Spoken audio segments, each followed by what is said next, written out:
অবৈধ নির্মাণে করা হাইকোর্ট, পুরসভার ইঞ্জিনিয়ারকে জেলে পাঠানোর হুঁশিয়ারি প্রধান বিচারপতির বেঞ্চের।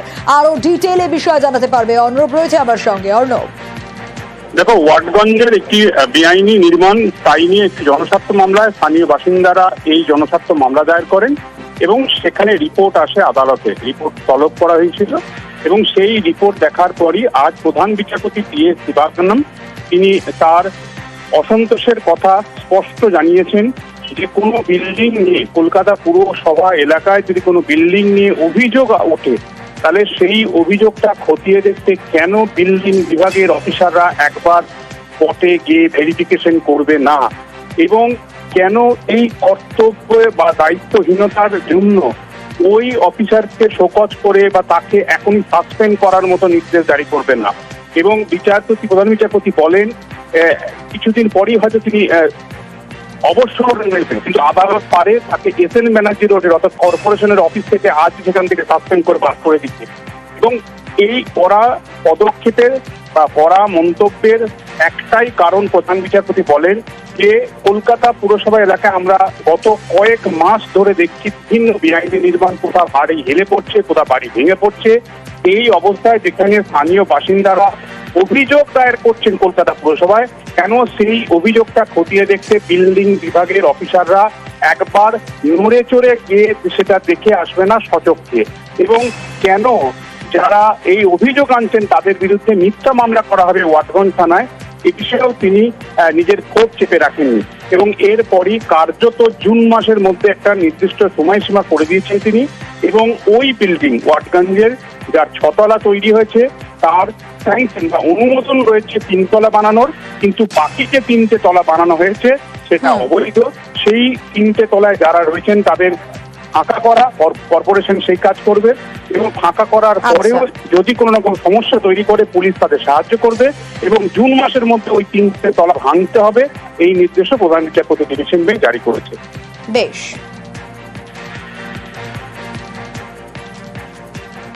অন্যদিকে আধার জালিয়াতি আর তাতে চাঞ্চল্যকর তথ্য পাওয়া যাচ্ছে। 3টে মহকুমা, কিন্তু এই 3 মহকুমায় একই মহকুমা শাসকের নাম, হ্যাঁ, আর জাল সার্টিফিকেটে অস্তিত্বহীন মহকুমারও নাম।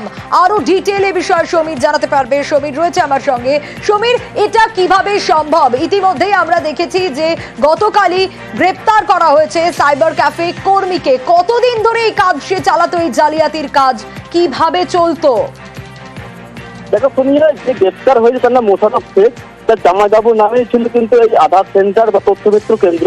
প্রায় 7 বছর আগে জামাইবাবুর মৃত্যু হয়, এরপর থেকে কিন্তু ওই ব্যক্তি দেখাশোনা করতেন, এবং কিছুদিন ধরেই ধুবুলি থানায় খবর পাচ্ছিলেন যে ওই আধার সেন্টার থেকে কিন্তু জালিয়াতি করে জাল শংসাপত্র তৈরি করা হচ্ছে, এবং সেই জাল শংসাপত্র দিয়েই তৈরি করা হচ্ছে আধার কার্ড।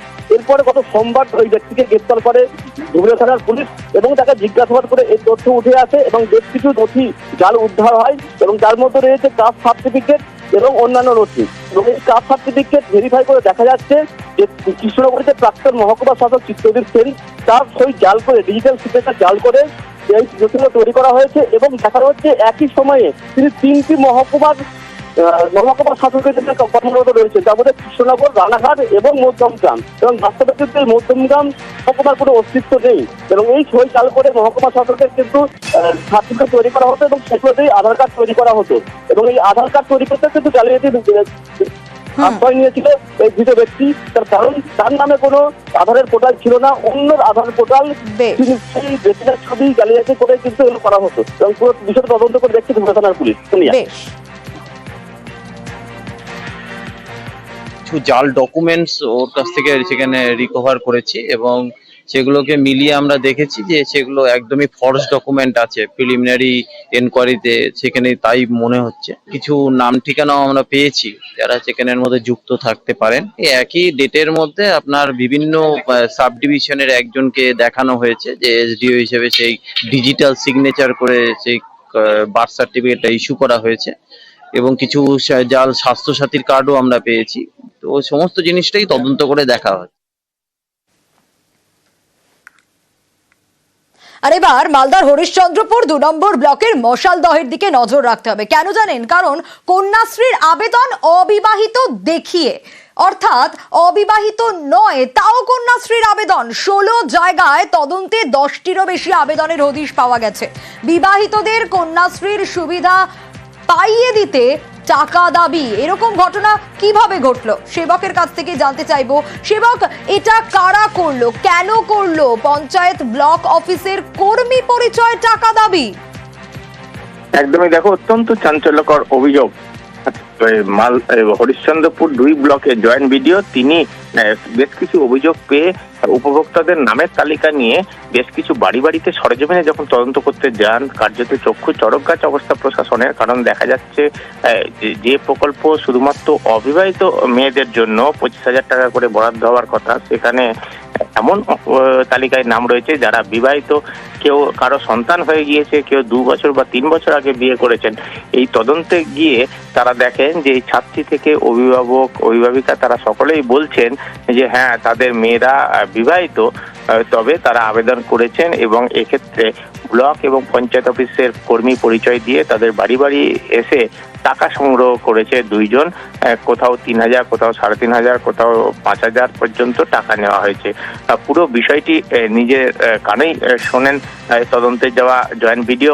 এরপরেই তিনি তালিকা থেকে এইসব নামগুলি বাদ দেওয়ার নির্দেশ দিয়েছেন। শুধু তাই নয়, ব্লক বা পঞ্চায়েত অফিসের কর্মী পরিচয় দিয়ে কারা এই টাকা তুলেছে, কারা এই চক্রে যুক্ত, পুরোটাই কিন্তু এই মুহূর্তে প্রশাসনিক তদন্তের স্তরে রয়েছে। ব্লক বা পঞ্চায়েতে কেউ যুক্ত হলে তাদের বিরুদ্ধে দৃষ্টান্তমূলক পদক্ষেপ নেওয়া হবে, এমনটাই প্রশাসন জানাচ্ছে। বেশ, কত করে দাবি করছিল তারা? 5,000 দাবি করছিল, 3,000 দিয়েছি, টাকা গুনে দিয়েছি ভাতিজাটা।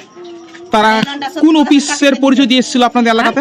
কোন অফিস থেকে এসেছে বলেছিল তারা? ওই যে একটা পঞ্চায়েত, একটা ব্লকে। ওদেরকে চিনেন আপনারা? চিনতে পারবো না স্যার, হ্যাঁ ছবি টবি এটা বললে ছবি টবি করে তুই কে জানে, এতক্ষণ ভাবিনি তো, ভাতিজাটা ভাবিনি তো। কতদিন আগে এসেছিল তারা? হয়ে যাবে লাগছে 2 মাস লাগছে, হয়ে যাবে। বিয়ে হয়ে গেছে তো টাকা না দিলে পাওয়া যাবে না টাকাটা। কন্যাশ্রী আবেদন বিয়ের আগেই করেছি। তারপর K2 যখন অ্যাপ্লাই করলেন? K2 অ্যাপ্লাই করলাম, তখন আমার মেয়ে দিবস হয়ে গেছে। তো ওই কন্যাশ্রী টাকা পেয়েছেন আপনারা? না, পাইনি আমি। তো কারা এসেছিল আপনার বাড়িতে কন্যাশ্রী টাকা পাই? 16 ব্লক থেকে বলছে, আমরা ব্লক থেকে এসেছি, 3500 টাকা দেন, না হলে পয়সা পাবেন না, আপনার মেয়ের বিয়ে হয়ে গেছে, দিবস হয়ে গেছে, ওরাই বলেছে। তো টাকা দিয়েছিলেন আপনারা? জি, আমি টাকা দিয়েছি। কত টাকা দিয়েছিলেন? 3500 টাকা দিয়েছি। K2 benefit Kanyashree K2 applicant physical ভেরিফিকেশনে এসেছি। তো এখানে আসার পর আমরা অনেক অ্যাপ্লিকেন্টস ম্যারিড পেয়েছি, যেগুলো ডিসকোয়ালিফাই করা হবে।